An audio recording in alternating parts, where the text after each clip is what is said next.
Hi, I'm Ryan Baker, and this is Big Data Education. In this video, we're going to discuss multimodal learning analytics. And I want to give a shout out to Icho Rachel Zhou, who gave me some comments on an early draft of these slides and some advice. Thank you. Multimodal learning analytics, according to Blickstein, is a set of techniques that can be used to collect multiple sources of data in high frequency, including video, logs, audio, gestures, biosensors, synchronize and code the data, and examine learning in realistic, ecologically valid, social, mixed media learning environments. And the emergence of MMLA was in response to earlier and, let's be honest, still ongoing work that focused on interaction log data because it was the easiest to obtain, relatively easy to work with, relatively easy to scale, and apply in the real world. Ochoa says, looking for solutions where it's easy to search, not where the real solutions are most probable to be found. Now, I actually think that there's a lot of value in interaction log data. I think there's a lot of things you can best study through interaction log data, and a lot of contexts where it's a very natural data source. So I would be a little bit hesitant to go that far, but there's no question that there are problems where multimodal data is a lot better. And there's a range of types of data out there. Really, when we talk multimodal, we think, first of all, more than one mode, but second of all, oh my gosh, all the possible modes. There's keystrokes, there's mouse movement, there's eye movements and pupillometry, there's EEG, there's electrodermal activity, there's galvanic skin response, there's motion sensors, there's skeleton tracking and posture, there's prosody and cadence. I've got some weird prosody and cadence right now, right? There's video, Zoom video, webcam video cameras in the wild. There's audio, Zoom, personal microphones, room microphones. There's location tracking badges. My gosh. Where do you even start? Ochoa has an answer.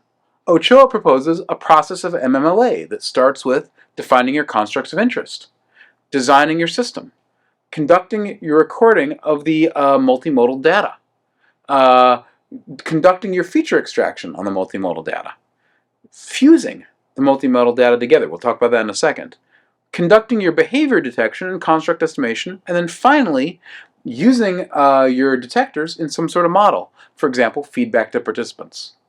So what's special about multimodal compared to unimodal is that combination of sensors which you've got to design.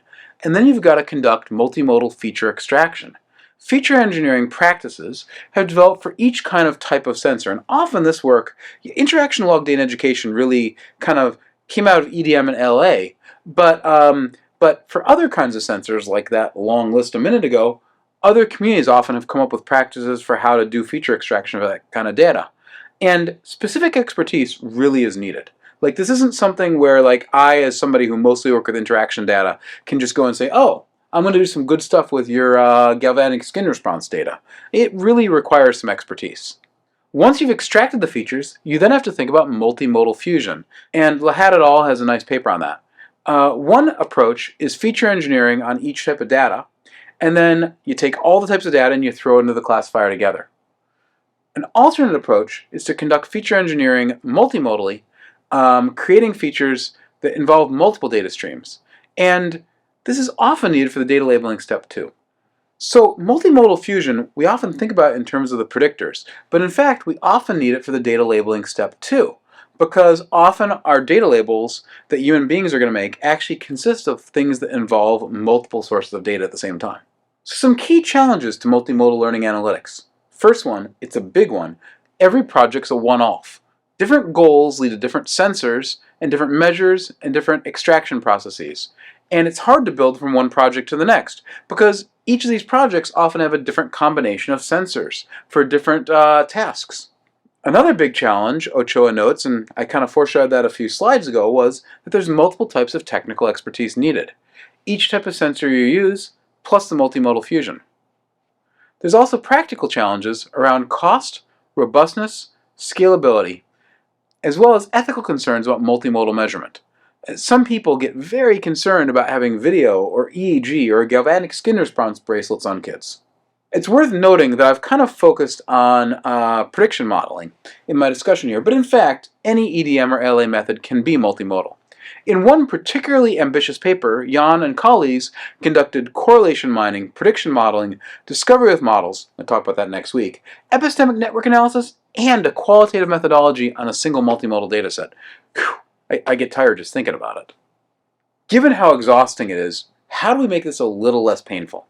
One thing that's making it less painful over time is improving foundational technology.